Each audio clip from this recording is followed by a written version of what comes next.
Wow, so how long has it been? Like almost 2 years? And the love keeps coming? Alright, I hear you all loud and clear. If you're like, what the fuck is this Vato ass talking about? Go watch my first custom campaigns video and come back. You'll need to watch that video for endgame. Alright, anyways, without any idiocy from me, let's get right to it. And now, our feature presentation. It's no secret that Left 4 Dead 2 has one of the most powerful modding Oh, wait. I already did that intro, what the fuck? Alright, fuck it. Here are 5 more custom campaigns in Left 4 Dead 2. And just as last time, I'll only be covering campaigns that fit with the game's post-apocalyptic setting. So don't be expecting any weird-ass campaigns here. Maybe I'll do a top 5 wacky campaigns sometime, but for now I'll just be focusing on the zombie apocalypse theme. Alright, with that out of the way, let's get started with number 5. I don't know about you guys, but Dark Carnival has to be one of my all-time favorite official custom campaigns in Left 4 Dead 2. Amusement parks and zombies just go well together, you know, like chocolate and peanut butter. Fuck, I could really go for a Reese's right now, bro. I don't know, you know, I love that type of setting. It makes mowing down zombies just much more fun. Well, you know, instead of blasting away zombies in some fictional amusement park in the south, how about we take all that zombie killing action and plop it right over to a real amusement park in the south, California area. Disneyland. Yes, some absolute mad lad made an entire virtual replica of Disneyland. And it's dummy accurate too. We even get to experience parts of the ride like the haunted house, complete with the introduction audio and everything. Yo, these fools did their research. Best thing about this map? No lines. You start off at the entrance of the park, and as the campaign's name suggests, our goal is to make it over to Splash Mountain, but not before making your way through the attractions. You start off at the park entrance and make your way through Main Street, then find your way to the Tiki Room, which Bill absolutely loves. Shut up, you goddamn birds! Past the Aladdin Oasis, where they do those Aladdin plays. Do they still do them there? I don't know. Through the Indiana Jones line. Unfortunately, you don't actually get to ride it, but I mean, the line is more than enough, I guess. This was the Line Ride, a real-life simulator of a long line. Come see us again soon. My ass we will. And from there, you'll arrive at New Orleans Plaza. A chip off the old block from vanilla Left 4 Dead 2 maps, I guess? Nah, not really. Everything's much more Disney-y. The fuck? You'll eventually make your way through the haunted house ride, where you'll experience the full introduction. Is this haunted room actually stretching? All the way to where you sit on the ride, but of course, you can't ride it. And from there, you finally make it to Splash Mountain. And yeah, you can ride it. Holy shit. Complete with the songs and cardboard cutout animatronics. Well, the animatronics weren't cardboard cutouts, but this will have to do, I guess. Each map feels absolutely enormous, a crap ton of store interiors. The behind the scenes places are scattered throughout each map. You're literally visiting half the park. As a kid, I used to live 15 minutes away from Disneyland, and I used to visit there a lot. Well, before they started charging a whole ass fucking kidney for a pass. This map brings back those magical times, minus the zombie killing. It's impressive seeing how much detail these developers managed to cram inside this campaign, considering the limitations of the game, but they fucking did it. And they deserve a fucking medal too. And not just a cheap plastic Mickey Mouse shaped one that you get at a concession stand for like 20 bucks either. No, the real fucking deal. If I didn't know any better, I'd think that this was some kind of cross promotion with Valve and Disney or something. You know, like kind of like they did in fucking George Lopez. Only here, it's actually pretty good. This campaign made nostalgia hit like a motherfucker. It's one of my personal favorite campaigns of all time. My only complaint is that we don't even get to visit Small World or the Teacups. And for that, it's going on number 5. So if you always wanted to visit Disneyland, and you weren't fortunate enough to go visit it back when the prices were somewhat reasonable, or just a fan of virtual tours, then you need to check this campaign out. You'll have a great time, especially with friends. It's indeed a certified hood classic. At number 4 we have The Bloody Moors, suggested by Metal Gear Otacon. This is probably the darkest campaign I've ever played in Left 4 Dead. It takes place on the countryside of the UK, mostly during the dead of the night. Your goal is to get your ass to a nearby harbor town in hopes to secure a boat and get the fuck out of British land. Oh, did I say nearby? No, I mean miles and miles away. At least that's how it feels. I swear to you, these maps are longer than a New York street glizzy. Nah, you'll be here a while. Especially if you're playing with bots, which I don't recommend doing. Seriously, the bot pathing in this map is not the greatest. If you're planning on playing this campaign, it's best to do it with friends. As with the bots, the game will feel more like a special ed daycare simulator 2013. Even though it's a bit buggy, I gotta say, I do like some of these world building elements, from the radio transmissions to the news segment broadcasts on TV. There's custom voice lines and NPCs like that lady with the crying baby in the house. Get lost. Close. We're not coming out. Leave us alone. Holy shit, that's fucking creepy, bro. It even replaces the tank with a werewolf. Yeah, I don't know either. But hey, it comes with its own tank music, and it's not bad. Alright, so what can we see in this campaign? Where do we go to? What do we experience? Well, like I said before, the game starts off and mostly takes place in the UK countryside. Right after the survivors crash land and fucking survive the plane crash. Goddamn, G! Where do you get plot armor that thick? You'll go through farmlands, roads, flooded canals, apartment complexes, a big ass fucking cave system, and finally, a small harbor town. For those of you looking for a challenge, this campaign will kick your ass in higher difficulties. And with the maps being as big as they are, shit. Nah, real chop though, there's plenty of game here. So if you're looking for 45 minutes to kill, you could do a lot worse than spending it here, let me tell you. It's an entertaining map for sure, and it takes place in dun dun dun dun dun dun dun dun dun. So if you're an oi bruv wanker mate, or whatever silly shit British people are saying, you should check this campaign out, it's not that bad.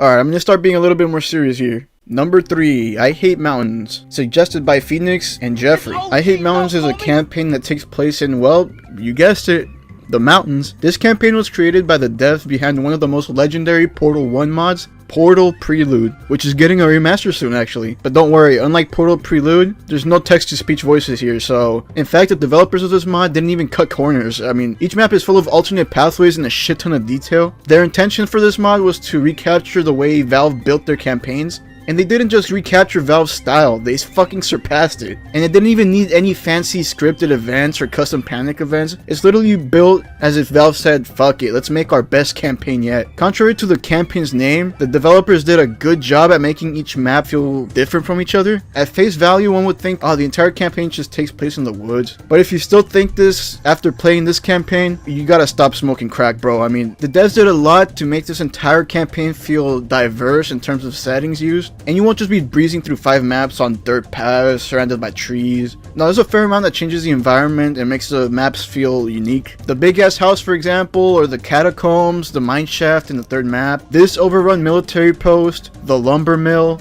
Safe to say this campaign won't get stale. So it has it all, great developers, fantastic and well put together maps, beautiful environments. This is legit one of the best campaigns I've played of all time. It's simple, sure, compared to other custom campaigns, but sometimes simplicity isn't all that bad. And it goes to show you not every custom campaign has to be all fancy to actually be good. Hell, Valve took a look at Coldstream back when it was a mod and decided it was worthy enough to be an official released map. And that campaign doesn't have any sort of weird sorcery to it either. I mean, just saying. If you haven't played this map, I highly recommend it. If you already played it, play it again, take different paths. If you've already played it like 500 times, then fucking play a different campaign. What the fuck are you doing? Number 2, Dead Before Dawn DC, suggested by Auric. Have you ever wanted to play a sequel to Dead Center? Well, this is it. This is the one. Dead Center expanded and enhanced, aka Dead Before Dawn DC. The campaign is based on the remake of George Romero's Dawn of the Dead movie from 2004. And if you're a fan of this movie, you're gonna get a kick out of it, as the campaign takes place in a replicated version of the Crossroads Mall from the same film. They really did their research with this shit. Not only that, but it contains 300 megabytes of custom music and 200 megabytes of custom dialogue. Most of that dialogue will come from the mall security guard Hank, who helps the players along the campaign until their inevitable escape in the parking lot. The campaign is just chock full of references and Easter eggs with their own store signs and advertisements. It's really cool to see callbacks to other custom campaigns in the now defunct L4DMaps.com site. As an OG Left 4 Dead fan, rest in peace, brother. The map has a pretty good sense of humor too, all the way to the writings on the wall and its dialogue. To the cameras hooked up outside that you brought a buttload of infected with you. It's a fucking infected party out there. What'd you do, invite half the city? Even some of the storefronts are a bit comedic at times and risque. Woohoo!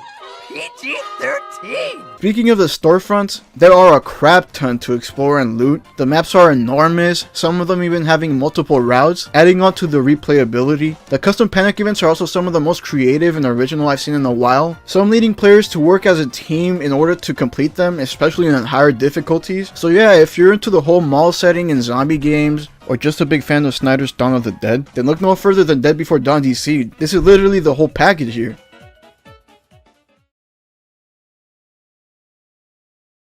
Number 1, Back to School, suggested by Ryan Duncan, P. Nguyen, and a whole bunch of other motherfuckers. When I asked you all for your suggestions on custom campaigns, easily the most suggested and popular choice was Back to School. This campaign has no right to be as good as it is. It's easily one of my favorite custom campaigns of all time for how well the entire thing was. This campaign has a whopping 6 maps. And the good news is, none of them feel like filler. This campaign is one huge boy. Safe to say, you'll be getting a lot of game out of this. On top of the 6 banger maps, this campaign features 10 unique custom panic events, a brand new finale escape method, and a ton of custom models, particles, and textures. It even has its own short but sweet lore. The TLDR version is, you'll need to make your way to a local high school where a single remaining military stronghold is supposedly being kept up. All of that before they Hiroshima and Nagasaki the entire city. If you want to read the whole 2-paragraph long plot, I urge you to go and check out the workshop page. The best thing about this campaign, in my opinion, is that you're never stuck in just one single setting. The settings in this mod are massively diverse. It gives I Hate Mountains a run for its money, let me tell you. You'll be visiting many different locales, from the start in the woods to a whole cannibalistic looking camp, caves, train stations, movie theaters, police stations, and of course the entire school at the very end. Everything about this campaign is official Valve quality. No, it surpasses it. This could have easily been a DLC campaign, that's how good it is. If you haven't played this campaign yet, do yourself a favor, download it ASAP. My friends and I had a blast playing it, and I bet you all will too. It manages to capture the soul of what makes a Left 4 Dead campaign so goddamn good. It's so good in fact that I was working on a full review of this mod at one point. And for that, it takes my number 1 spot. Is there a custom campaign you didn't see here that should have made it into this video or the last one? Let me know in the comments. If there's enough demand, I'll make a 3rd video, also with community suggestion in mind, so you might just show up for the next video. And seriously, it won't take 12 years to make this time, I swear. Well, anyways, y'all, sorry for the short delay on this video. I know many were looking forward to this at one point, and I'm sure some lost interest along the way, but here it is. I just hope it's as good as the last one. If you want to reach out to me, I have a Twitter, my DMs are always open. I also have my own Discord server. I'll leave both links in the description, alongside links to the mods. Anyways, I gotta get back to mowing down hordes in Left 4 Dead, so yeah. I still don't know how to end it.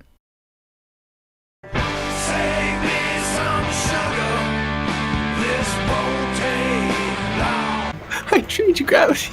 I can't fly. I can't stop flying. Oh no, Omar, I'm stuck. Wait, what is it? I can change gravity 8,000? You fucking killed me, Omar.